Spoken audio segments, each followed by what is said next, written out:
오늘 또 다시 한번 우리 옆에 분들 축복하면서 그렇게 고백하며 인사했으면 좋겠습니다. 우리가 교회입니다. 예. 우리 매주마다 주제를 가지고 우리가 예배를 하고 있는데 그 속에 우리를 향한 하나님의 부르심이 담겨져 있지 않습니까? 누구를 무엇라고 부를 때에는 그냥 부르는 게 아니라 그 속에 어떤 기대가 담겨져 있고 사명이 담겨져 있다. 교회에서 늦게까지 있다가 들어갈 때가 있는데 이따금씩 우리 딸이 전화가 오는 겁니다. 저한테 그렇게 전화를 자주 주시는 분이 아닌데 밤늦게 전화를 하는 겁니다. 아빠 뭐해? 아빠 언제 와? 그래서 그 말만 들어도 아빠가 흐뭇해지잖아요. 그런데 뒤에 꼭 그런 부름 속에는 어떤 목적이 있지 않습니까? 들어올 때 아빠 뭐 사가지고 와. 그래서 어두운데 뭐 또 먹고 싶은데 어디 뭘 가졌으면 좋겠는데 부탁하려고 그렇게 전화를 하는 거죠. 무엇라고 부를 때에는 그 부름 속에는 어떤 의도가 담겨져 있는 겁니다. 언젠가도 한번 이야기했습니다만 제가 어렸을 때 생생하게 그 허무함이 남겨져 있어서 늘 고백하게 되는 게 어렸을 때 우리 어머니가 저의 이름을 밖에서 노는데 부르는 겁니다. 덕내야, 덕내야. 그래서 무엇인가 또 시킬 일이 있는가 보다. 그래서 달려가 보니까 서류 봉투를 하나 주시면서 아버지 사무실에 갖다 주고 와라. 그냥 갖다 주라고 하면은 안 들었을 텐데 심부름 값을 주시는 겁니다. 그때 500원만 해도 이게 큰 돈이었는데 500원을 주면서 이거 아빠한테 갖다 주고 와라. 집이 우리 강릉 시내에서 조금 떨어진 그 외곽에 있었는데 시골에 있었는데 아버지 회사는 시내에 있었거든요. 한번 시내 가면은 그곳에 가게도 있고 또 그래서 교회 가는 것도 그때는 즐거움이었던 것 같아요. 엄마 손잡고 시내 가니까 좋은 기분이었는데 아버지 사무실에 가면은 늘 좋은 일이 있는 겁니다. 그 회사 직원들이 있고 또 친구들이 와 있고 그래서 아들 왔다 그러면 용돈 주고 칭찬해주고 하니까 늘 그곳에 가려고 하는데 친구들 데리고 가고 걸핏하면 사무실 가니까 어머니가 용건 없이 가지 마라 한번 불러서 혼을 내서 이제 가지 못하고 안타까움으로 있었는데 이제 돈까지 주면서 심부름값까지 주면서 사무실 갔다 오라고 하신 겁니다. 그래서 신발끈을 고쳐매고 심부름값 받아 들고 그리고 이제 뒤도 돌아보지 않고 아버지 사무실을 향해 달려가는 겁니다. 뒤에서 어머니가 계속 부르는 겁니다. 동네야, 동네야. 뭐라고 이야기하는데 뭐 잘 갔다 와라. 제대로 전해주고 와라. 뭐 이런 이야기겠지. 뒤도 안 돌아보고 그냥 달려갔는데 아버지 사무실 앞에까지 왔는데 한 10여 분을 쉬지도 않고 달렸던 것 같아요. 달려서 앞에 왔는데 뭘 갖다 주라고 했는데 그건 없고 한 손에 심부름값만 들려져 있는 겁니다. 그걸 받아서는 신발장 위에다 올려놓고 그리고 이제 달리려고 신발끈을 종려 매고 그리고 심부름값 들고는 달려오는데 이거 가져가라 이거 가져가라 하는데 뒤도 안 돌아보고 달려온 겁니다. 정작 그 사무실에는 들어가지 못하고 허탈하게 돌아오던 그때의 광경 허탄한 마음들이 늘 기억이 납니다. 그 이후에 그 일이 어떻게 수습되어졌는지 다시금 갔는지 엄마가 와서 전해줬는지 그것은 기억이 나지 않아요. 우리가 인생의 길을 달려갈 때 이런 모습으로 살 때가 얼마나 많이 있느냐. 하나님께서 오늘 우리에게 인생을 허락하여 주시고 사명을 주셨습니다. 그래서 열심히 해야지 달려가는데 정작 우리에게 맡겨주신 그 사명, 그 본질은 잊어버리고 그냥 그 심부름값 그리고 엉뚱한 것들에 관심이 팔려서 정작 해야 할 일들을 우리가 행하지 못하고 허탄한 모습으로 우리의 시간들을 채워갈 때가 얼마나 많이 있느냐. 새삼 만물이 열매 맺는 이 계절에 우리 자신을 향한 주님의 부름의 음성을 우리가 다시 한번 묵상하게 되기를 원합니다. 지난 주간에 우리 중보기도팀과 함께 양화진 외국인 선교사 묘원 그리고 그 앞에 있는 절두산 순교 성지 그리고 서대문 형무소를 이렇게 다녀왔습니다. 오랫동안 우리 중보기도팀이 모이지 않았고 그래서 우리가 중보기도를 말로 훈련하는 것보다 중보기도의 영성에 대해서 눈으로 우리가 한번 배우고 또 체험하는 것도 좋겠다 생각해서 제안하였고 다녀왔는데, 그곳에 가면은 이 땅에 복음의 씨앗을 뿌렸던 사람들의 사연이 담겨져 있잖아요. 물론 해설사가 없어서 제가 그냥 아는 대로 전하고 왔는데, 소개하려고 하는 몇 사람이 있습니다. 그 양화진 선교사 묘원 들어가는 입구에 헐버트 선교사 묘비가 세워져 있죠. 거기에 보면 한국 사람보다 한국을 더욱 사랑하였던 사람, 그렇게 기록되어져 있는 겁니다. 이분이 우리가 국권을 빼앗기고 또 을사조약이 체결되고 그때 이 땅에 왔던 거죠. 청일전쟁 때 자원봉사자로 돕기 위하여 왔다가 이 비참한 모습들을 보고 그분이 돌아가서 이제 자기 삶을 조선을 위하여 바치겠다 소원하게 됩니다. 신학을 공부하고 그래서 선교사로 왔는데 마침 을사조약이 체결되고 그래서 국권을 빼앗기고 외교권이 박탈되고 그 와중에 그가 이것을 호소하기 위하여 고종을 찾아가서 만국평화회의가 열리니 이제 국제사회에 호소해 보십시오. 힘으로 되어지지 아니하니까 바로 이 억울한 사정을 호소해서 국권을 회복해야 합니다. 우리가 알기로 그 헤이그 밀사에 대하여서 이야기하는데 이 일을 주선하고 제안했던 분이 이분이었고, 말이 통하지 않는 이준, 김상설 이분들이 가서 바로 이 조선의 억울한 사정을 토로할 때 그것을 통역하고 전하였던 분이 헐버트 선교사였던 거죠. 조선 사람들도 조선은 이제 망하였다 포기할 때 어떤 사람은 자기 조국의 이권을 팔아넘기고 국권을 팔아넘기고 백성들의 고혈을 빨아서 배를 불리고 있을 때 바로 외국인인데 조선 사람을 위하여서 고난을 마다하지 않고 헌신하였던 거죠. 그래서 감옥에 갇히고 추방되어지고 그 와중에도 그가 나는 웨스트민스터 사원에 묻히기보다 조선 땅에 묻히기를 원하노라 유언을 남겼고 그곳에 묘비가 세워지게 되었던 겁니다. 자기의 아들이 이곳에 와서 복음을 전하다가 2살 때 그 아들이 죽었고 조선에 그 아들의 무덤이 남겨져 있는데 그 아들의 무덤 옆에 그 조선 땅에 나를 묻어달라 그래서 그곳에 묻히게 되어졌던 거죠. 이 땅을 사람들보다 더 사랑했던 어떤 사람들이 있었다라고 하는 겁니다. 그 옆에 가면은 아펜젤러 선교사 묘비가 남겨져 있습니다. 우리가 아는 것처럼 이 땅에 처음으로 들어와서 감리교 선교사로 아펜젤로, 장로교 선교사로 언더우드가 들어와서 학교를 세우고 또 병원을 세우고 그리고 여러 가지 사회 기관들을 세우게 되지 않았습니까?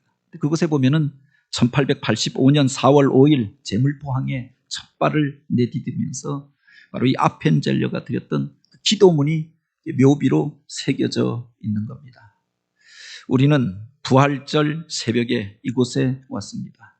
그날 사망의 문을 부수셨던 주님께서 이 백성들을 묶고 있는 사슬을 깨뜨리사 하나님의 자녀들이 누리는 그 빛과 자유를 저들도 누리게 하소서. 어둠에 매여 있었던 이곳에 복음의 빛을 비추고 우리를 얽어매고 있었던 그 사슬들이 끊어지고 그 자유와 그 해방을 경험할 수 있도록 복음을 전하고 평생을 헌신하였던 분이 아펜젤로이지요. 그런데 거기에 보면 혼자 묻혀 있는 게 아니라 그 아내와 아들과 손자까지 묻혀 있는 일가족이 바로 이 땅을 위하여서 헌신하였던 거죠. 그 뒤에 보면은 그가 죽음의 과정도 기록하고 있는데 한평생 헌신하다가 이곳에서 결혼하고도 신혼여행을 섬 선교를 위하여 갔었는데 바로 군산 앞바다에 있는 어느 섬을 향하여 복음을 전하러 가다가 배가 뒤집혀서 물에 빠지게 되어지죠. 그 같은 배에 있었던 어린 아이를 그렇게 들어서 배 위에 살게 하여 놓고 자신은 익사되어 죽었다. 그것을 놓고 순교냐 아니냐 논쟁은 있는데 이 땅을 위하여 생명을 살리는 일들을 행하고 바로 이 세상을 떠나갔던 것 아닙니까? 그 옆에 보면은 홀 가문의 묘비가 남겨져 있습니다. 제가 이 부분은 가서 잘 설명을 못하였는데 온 가족의 묘비가 같이 세워져 있습니다.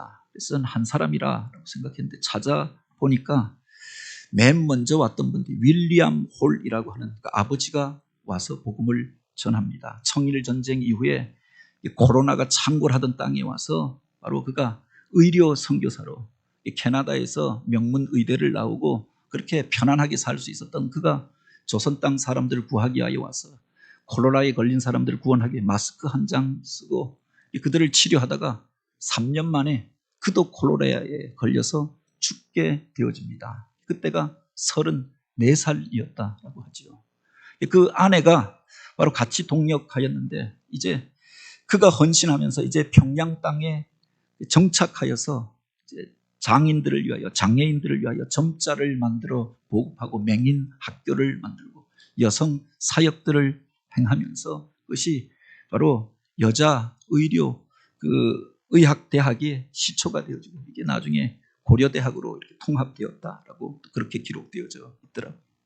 그때 이 윌리엄 홀이 자기 평생의 좌표로 삼았던 말씀이 기록되어져 있는 겁니다. 로마서 14장 8절에 우리가 살아도 주를 위하여 살고 우리가 죽어도 주를 위하여 죽나니 사나 죽으나 우리는 주의 것이로다. 주님의 것인 것을 고백하면서 죽음을 두려워하지 않고 병에 걸린 사람들을 치료하다가 그도 갔고 그의 아내도 이 땅을 위하여 헌신하였다. 그 아들이 이제 그도 의학대학을 나와서 캐나다에서 의사 생활을 하다가 하디 선교사가 귀국 보고를 하면서 바로 조선에 대하여서 이야기하는 것들을 듣고 그가 조선 땅에 가서 젊은 나이에 죽었던 아버지를 기억하게 됩니다.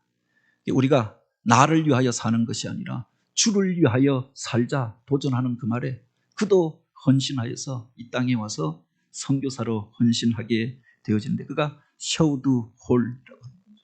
그래서 이곳에 결핵협회를 만들어서 이 땅의 모든 사람들이 결핵 때문에 그렇게 많이 죽어가고 어린 나이에 많은 사람들이 쓰러졌는데 그것을 퇴치하는데 앞장섰고 그 도움이 필요하여서 그가 그 미국의 대통령에게 편지를 쓰게 되어지죠. 그때 그 아들이 5살 아들이 바로 그 대통령에게 드리는 글을 보냈다고 합니다. 조선 사람들이 결핵에 걸려서 이렇게 많이 죽어가고 있는데 제발 좀 도와주세요. 그래서 그 대통령이 제안해서 크리스마스 실이라고 해서 우편 옆에다가 크리스마스 실을 그렇게 사서 붙이면은 그것이 바로 결핵 환자들에게 또 조선으로 보내어져서 환자들을 살리는 그런 계기가 되어졌다라고 기록하고 있는 겁니다. 3대에 걸쳐서 바로 이 땅을 위하여 헌신하였던 사람들이 있었다. 그 밑에 가면 언더우드 선교사의 묘지가 있는데 거기는 4대에 걸쳐서 헌신하였던 겁니다.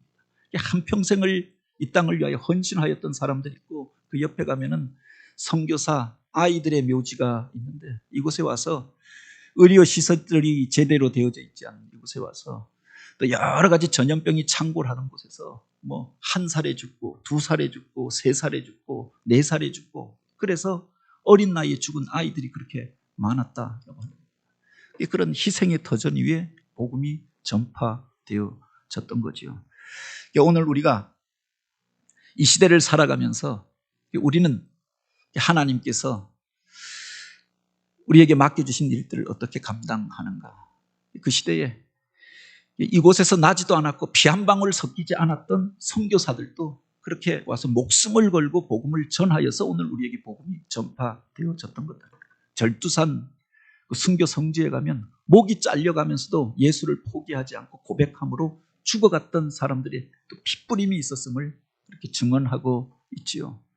서대문 형무소를 갔는데 서대문 형무소에 가면 우리 범죄자들만 간다라고 생각하는데 한쪽 통로는 과거에 독립운동 하던 사람들이 수용되어져 있었던 곳, 또 그 60년대 70년대 민주화 운동을 하던 사람들이 갇혀 있었던 것, 누가 수감되어져 있었던 방들 명패가 다 붙어 있는 겁니다. 대부분의 사람들이 기독교인 거예요. 일제시대 때 또는 이 땅에 엄혹하던 시대에 바로 그렇게 자기 자신을 위해서 산 것이 아니라 그 차가운 감방에서 그렇게 많은 사람들을 위해서 희생하였던 이들이 있었고 그 핏부림 위에 그 헌신 위에 오늘 우리가 이런 자유를 누리고 그 복음의 빛 아래 머물러서 살아가고 행복을 누리며 살게 되지 않았습니까?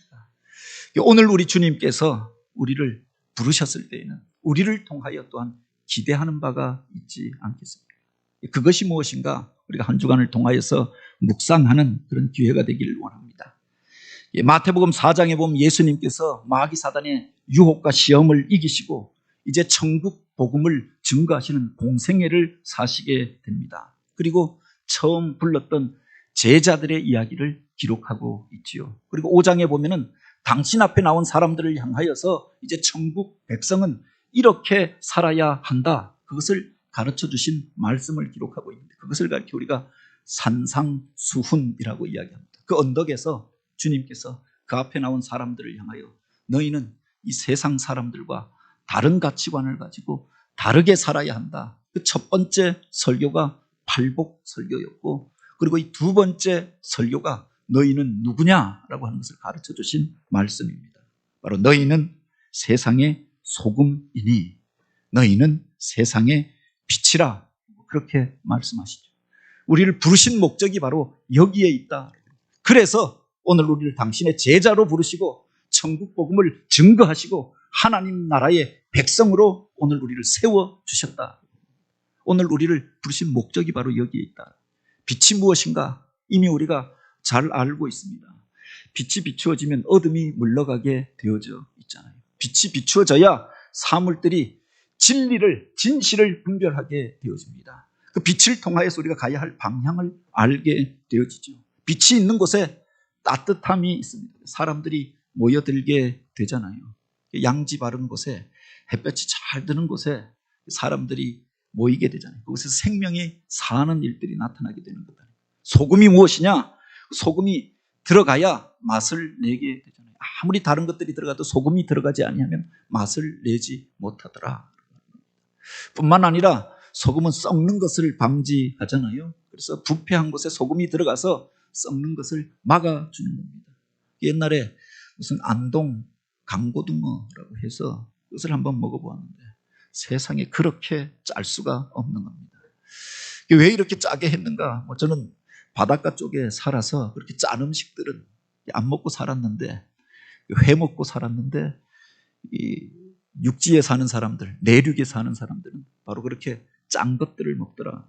그게 바로 과거에는 무슨 냉동시설도 없고 운송시설도 발달되어져 있지 않으니까 소금을 뿌려서 부패를 방지하고 상하는 걸 방지했던 거다. 그래서 내륙으로 갈수록 짠 음식을 먹게 되는 거예요. 그것이 상하지 않도록 그렇게 하였던 거다.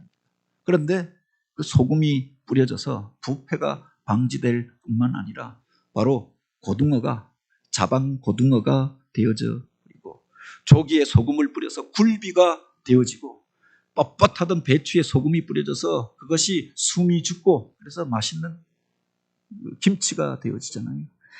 소금이 들어가서 부패를 방지할 뿐만 아니라 맛을 내게 되고 그 속에서 많은 사람들을 행복하게 하여 주더라. 너희는 세상의 빛이라 너희는 세상의 소금이라 라고 하는 그 말씀의 의미가 어디에 담겨져 있느냐. 세상에 꼭 필요한 자가 되어야 한다라고 하는 그런 의미도 있겠죠. 그런데 우리가 기억해야 할 것이 이것이 바로 생명을 살리는 것들이다. 하나님께서 천지 만물을 만드실 때 가장 먼저 빛을 만드십니다. 그 빛이 있어야 바로 오늘 우리가 존재의 자리와 형체와 모습을 가질 수가 있기 때문에 그 빛이 있어야 생명이 살 수 있기 때문에 먼저 빛을 만드시고 그 다음에 생명들을 만드셨다. 생명이 살기 위하여서는 빛이 있어야지만 그것이 움터오르게 되잖아요. 땅속에 깊이 그렇게 묻혀져 있었던 씨앗이 그곳에 습기가 스며들게 되어지고 햇볕이 비추게 되어지면은 바로 그것이 다시금 사는 일들이 있는 겁니다. 빛이 있어야 생명이 살아나게 되어지는 거죠. 그 햇볕이 잘 뜨는 그곳에 바로 생명이 왕성하게 살고 열매가 맺히는 일들이 나타나게 되어지잖아요. 인간이 생존하려고 하면 필수적인 것 몇 가지가 있는데 하나님이 창조하신 몸이 바로 생명력 있는 삶을 살기 위해서는 물도 필요하지만 염분이 반드시 있어야 한다라고 하는 겁니다. 그래서 음식은 며칠 먹지 못하고도 생존할 수 있는데 물도 그래서 조금 절제할 수 있는데 소금기가 떨어지면 사람이 탈진해서 쓰러져 버리는 겁니다. 그래서 아무리 단식을 하더라도 소금기는 보충이 되어져야 한다라고 이야기하죠. 그것이 들어가서 생명이 살게 되어지는 겁니다. 그 바닷물이 그렇게 살아있는 물이 되어지고 그곳에서 생명이 살 수 있는 것도 적절한 염분이 속하여져 있기 때문이다. 우리를 향하여서 너희는 세상의 소금이니 너희는 세상의 빛이니 라고 말씀하신 것은 이 세상에 꼭 필요한 자가 되어져라, 세상에 맛을 내는 자가 되어져라, 세상을 비추는 자가 되어져라 라고 하는 의미도 있지만 바로 보다 중요한 것이 생명을 살리는 자가 되라 라고 하는 사명이 그 속에 담겨져 있는 것 아닙니까? 서로를 향하여 죽고 죽이는 죽음의 문화로 만연한 이곳에서 생명을 살리는 자가 되라, 말 한마디를 하여도 바로 살리는 말들을 하고 또 이 땅 가운데서 성도들을 통하여 하나님이 기대하시는 것들이 생명이 살아나는 역사를 기대하였던 거죠. 어둠에 매여 있는 이 백성 가운데 바로 생명의 빛 되신 주님께서 오셔서 이 땅 백성들이 다시금 살아나게 하옵소서. 언더우드 선교사의 그 기도가, 아펜젤로 선교사의 그 소원이 바로 이 땅 가운데 임하게 되면서 생명이 사는 일들이 나타나게 되어졌던 것 아닙니까? 주님께서 성도들을 통하여 기대하는 바가 어디에 있느냐? 죽음의 문화로 만연한 이곳 가운데 서로를 죽고 죽이고자 하는 세상 속에서 바로 생명을 살리는 자로 우리를 보내주신 줄 믿으시기 바랍니다.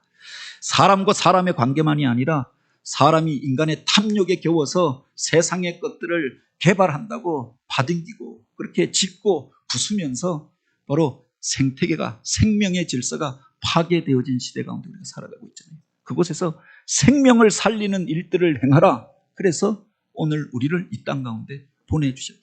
교회가 해야 할 일들이 무엇인가? 영혼을 살리는 일, 생명을 살리는 일, 하나님의 생명의 문화를 만들어내는 일들을 해야 한다라고 합니다. 우리가 생명을 살리게 하기 위해서 어떻게 해야 하는가? 우리가 이 땅 가운데서 하나님이 주신 빛된 사명을 감당하고 소금으로서의 역할을 감당하기 위해서 우리가 어떻게 해야 하는가? 우리가 기억해야 할 것이 바로 내가 없어져야 바로 생명이 사는 일들이 나타나게 된다. 소금이 그 가치를 발휘하기 위해서는 그 음식물에 들어가서 녹아져야 바로 그 음식이 맛을 내게 되잖아요. 그 빛이 타오르기 위해서는, 그래서 많은 사람들을 비추고 그들이 광명 세상에서 살게 하기 위해서는 무엇인가 연소되어져서 태워지는 그 무엇이 필요한 것 아닙니까? 촛불이 그냥 있으면은 불이 밝혀질 수 없는데 자기 몸을 녹이면서 태우면서 어두운 공간을 밝히게 되어지는 거죠. 자기를 죽여야만 그 사명을 감당할 수 있다. 어떻게 생명을 살리는 일들을 행할 수 있느냐? 바로 씨앗 하나가 땅에 떨어져서 있으면 죽지 아니하면 그대로 있지만 그것이 죽어졌을 때 그곳에서 생명이 사는 일들이 나타나게 되잖아요. 30배, 60배, 100배의 결실로 맺혀지게 되어지는 것 아닙니까?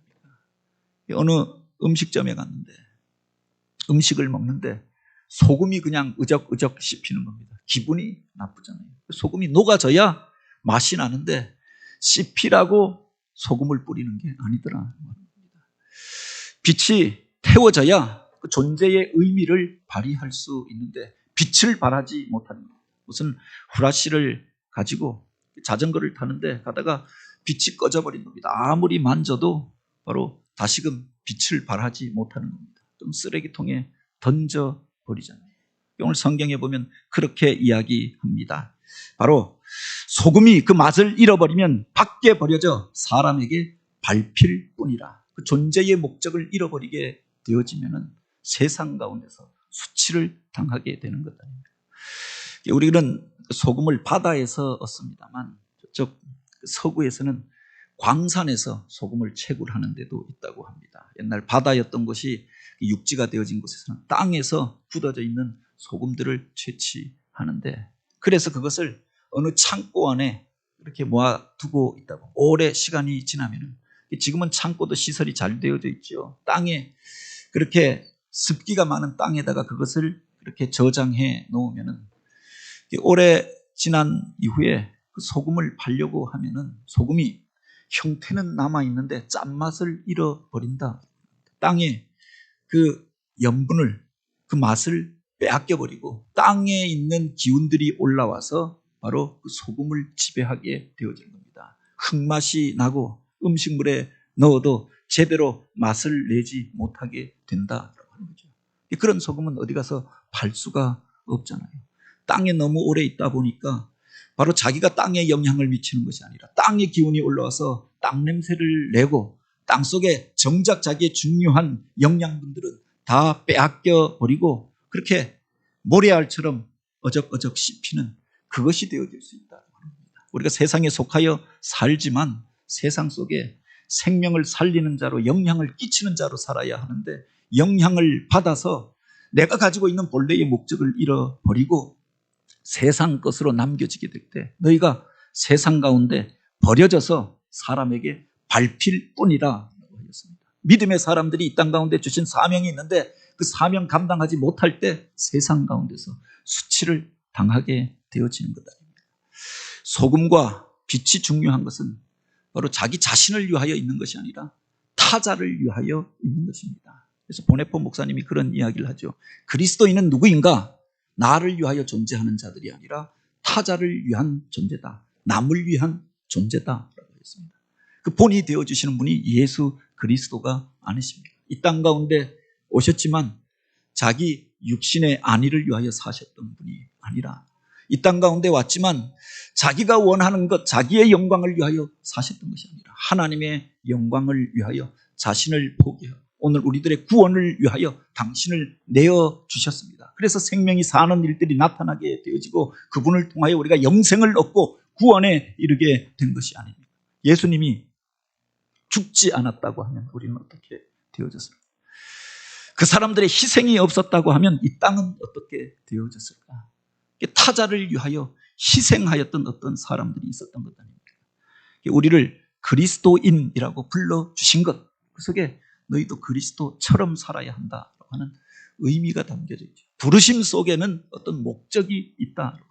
과거에는 부름받고 쓰임받았는데 시대가 지난 다음에 이제는 나를 위하여, 이쯤 되어지면 나는 이제 나를 위하여 살련다. 존재의 목적을 잃어버리면 세상 가운데 버려져서 밟힐 수 있다라고 합니다. 그래서 우리가 두려움을 가지고 주님이 맡겨주신 일들을 행하여야 하는 거죠. 주님께서 우리를 부르셨던 목적이 있습니다. 나의 이름을 위하여, 내 주장을 나타내기 위하여, 내가 이름을 얻고 내가 원하는 것들을 이루면서 살기 위하여 나를 부르신 게 아니라 주님이 원하시는 것이 무엇인가? 이 공동체를 통하여서 주님께서 기대하시는 일들이 무엇인가? 이 땅을 위하여서 오늘 우리가 감당해야 할 일들이 무엇인가? 이것이 우리 삶의 목적이 되어졌을 때 그를 가리켜서 세상의 소금이라고, 세상의 빛이라고 이야기하지 않겠습니까? 이 부름 속에는 그렇게 살아야 한다라고 하는 명령이 같이 담겨져 있다. 무엇이다라고 하는 말 속에는 그렇게 살아야 한다라고 하는 바로 명령이 같이 담겨져 있다라고 하는 겁니다. 바로 이 헬라어 문법에 직설법은 명령법을 동반한다라고 하는 말이에요. 나는 무엇이다. 나는 세상의 빛이다. 나는 세상의 소금이다라고 하는 이 말 속에는 나는 이렇게 살아야 한다라고 하는 결단과 사명이 담겨져 있다. 너희는 세상의 빛이라, 너희는 세상의 소금이라 라고 그렇게 말씀하셨던 것은 지금은 그렇지 아니하지만, 빛을 발하고 있지 못하지만 빛을 발하는 자가 되어야 한다. 소금의 역할을 감당하여야 한다라고 하는 주님의 명령이 담겨져 있다는 겁니다. 제가 처음 대학에 입학하게 될 때 20살에 처음 제가 대관령을 넘어서 서울이라고 하는데 처음 왔다는 것 아닙니까? 1980년대 사회가 격동하고 막 민주화 운동이 일어나고 그래서 부모님도 걱정을 많이 하죠. 신학한다고 했는데 나중에 원서 쓰면서 목사님과 상담하고 담임 선생님이 그렇게 권면해서 철학과를 거쳐서 가라고 했는데 왜 어머니가 그게 걱정이 되셨던 것 같습니다. 타지에 가서 세상 학문 하다가 신앙이 흔들리고 소명감이 흔들리면 어떻게 하나. 그래서 올라갈 때도 그 말씀을 하셨고 또 방학 때 내려가면 늘 그 말씀을 하시는 겁니다. 너는 그리스도인이다. 기억해라. 너 하나님의 종으로 서원한 사람이다. 기억해라. 세상 가운데 유혹이 많고 격동하는 시대에 또 그렇게 20대에 때때로 흔들리지만 그 속에 늘 주입하여 주셨던 말씀이 그겁니다. 넌 그리스도인이다. 하나님의 사람이다. 그 말 속에는 그렇게 살아야 한다라고 하는 명령과 소명이 담겨져 있는 것 아닙니까? 너는 세상의 빛이라 라고 하면 우리가 바로 이 상황 속에서 내가 빛이라고 하였는데 어떻게 하는 것이 이 사람들에게 선한 영향력을 나타낼 것인가? 이것을 우리가 기억해야 하잖아요. 나를 위한 빛이 아니라 세상의 빛이라고 해서 많은 사람들이 나를 보고 있지 않습니까? 목사라고 하는 직분이 두려운 것이 많은 사람들이 나를 보고 있기 때문에 어떤 때는 그냥 농담 한마디 하였던 것 때문에 어떤 사람들이 상처 들었다. 더욱 조심하게 되어지는 거죠. 너희는 세상의 소금이라 녹아져야 그래서 나를 내려놓아야 하나님의 영광이 나타나고 그 공동체에 맛이 나게 되어지고 생명이 사는 일들이 나타나게 되어져 있는 겁니다. 그런데 내가 나를 나타내면 음식물 안에서 어적어적 씹히는 소금이 되어지는 거죠. 태태태 배쳐지는 그것이 될 수 있다. 빛을 발하지 못하는 그것이 쓰레기통에 던져질 수 있다라고 하면서 우리가 기억하시기 바랍니다. 하나님께서 우리를 그렇게 부르신 것들 속에 그 부르심의 이유가 있지 않겠습니까? 언더우드 선교사가 이 땅에 올 때 원래는 자기 계획이 있었다라고 하죠. 인도에 가서 무슨 영어권이고 말도 통하고 이미 가서 사역하던 많은 동역자들이 있었고 그래서 인도 선교를 준비하던 와중에 그가 1883년 바로 미국에서 선교대회가 열렸는데 일본 선교사였던 올트맨이라고 하는 분이 바로 이 동양의 각 나라들에 대해서 소개하면서 바로 조선에 대하여서 이야기하는 겁니다. 일본에는 많은 선교사들이 와서 복음을 전하고 있는데 이 땅에는 단 한 명도 복음을 전하는 자가 없다. 가장 가난한 나라이고 비참한 일들을 겪으면서 그 백성들이 수탈을 당하고 고통 가운데 겨하는데 이곳에 복음을 전하는 사람이 하나도 없다. 소개를 하는데 마음속에 너무 안타까워서 조선을 위하여서 기도하게 되었다라고 합니다. 그런데 바로 그날 밤에 하나님께서 그런 음성을 주셨다라고 하죠. 너는 왜 아니라고 하느냐. 주님, 그 조선 땅에도 복음을 전하는 자가 일어나게 해 주십시오. 그곳에도 선교사가 가서 복음을 전하게 해 주십시오.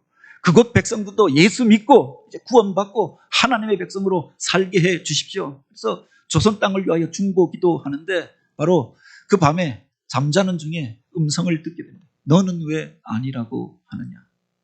그가 나는 아니라고 생각해요. 나는 계획이 있고 나는 다른 곳에 가기로 되어져 있고 근데 3번에 걸쳐서 그 음성을 듣게 되어지죠. 그래서 하나님 앞에 이 문제를 놓고 기도하는데 주님, 나는 인도로 가기로 하였습니다. 근데 주님께서 직접적인 말씀을 주시는 것이 그러면 이 한국은 그 사람들은 어떻게 할 것이냐. 그래서 너무 마음속에 안타까움이 있어서 주여 내가 여기 있나이다. 나를 보내소서. 한국에 가본 적도 없었고 아는 사람도 한 명도 없었고 그 언어도 알지 못하였지만 그래서 바로 이 땅으로 오기로 하였고 그가 아펜젤로와 함께 1885년 4월 5일 부활절 아침에 이 땅에 들어오게 되어졌던 거죠. 그를 통해서 세문안 교회가 세워지고 또한 연희 학당, 연희 학교가 세워지고 또 성서공회가 만들어지고 YMCA가 만들어지고 이 땅을 위하여 헌신하였던 사람들이 있었다. 이 양화진에 가면은 언더우드 가문에 묘지가 같이 조성되어 있는 겁니다. 3대가 아니라 거의 4대에 걸쳐서 이 땅을 위하여 헌신하였는데 아예 이곳에 와서 이름도 바꾼 겁니다. 언더우드가 아니라 원두우 이렇게 되어져 있더라고요. 그래서 원두이 한국 사람인가 보다 했더니 언더우드 한국식 이름. 그 아들 이름은 원한경 이렇게 기록되어져 있는 거예요. 헌신하였던 어떤 사람들이 있지 않습니까?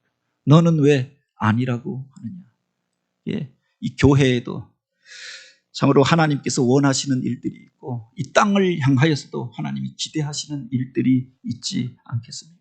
과거에 교회는 이 땅을 비추는 등대의 역할을 하였습니다. 일제시대에 엄혹하던 시기에 한말 가난하던 때에 교회는 세상 사람들이 희망이었고 위로와 치유자의 역할을 하였죠. 그래서 십자가 불빛을 보고 사람들이 모여들었고 그렇게 마음 상한 자들이 그곳에서 위로함을 얻고 회복을 경험하지 않았습니까? 언덕 위에 세워져 있는 그 교회는 세상의 등대와 같은 역할을 했습니다. 근데 언제부터인가 세상의 건물들이 교회보다 더 높아져 버렸습니다. 교회가 어디 있는지 바로 밑에 있는 사람도 모릅니다. 교회의 불빛보다 세상의 네온사인이 더 밝아져 버렸습니다. 그래서 많은 사람들이 현란한 세상 문화를 쫓아서 내려가는 시대가 되어지지 않았습니다. 그래서 종탑을 더 높이 올리고 그래서 그 불빛을 더 세게 쏘고 그러자는 이야기가 아니라 그 속에 하나님께서 우리를 통하여 기대하는 바가 과연 무엇이겠는가. 이같이 너희 빛을 사람 앞에 비추게 하여 저희로 너희 착한 행실을 보고 하늘에 계신 너희 아버지께 영광을 돌리게 하라. 오늘 우리를 통하여 기대하시는 그 착한 행실은 무엇인가? 하나님 앞에 영광이 되어지는 그 일들은 무엇인가? 한 주간 동안 묵상하며 주님의 일들에 주님의 거룩하신 사역에 생명을 살리는 자리 가운데서 쓰임받는 저와 여러분이 되어지길 주님의 이름으로 축복합니다.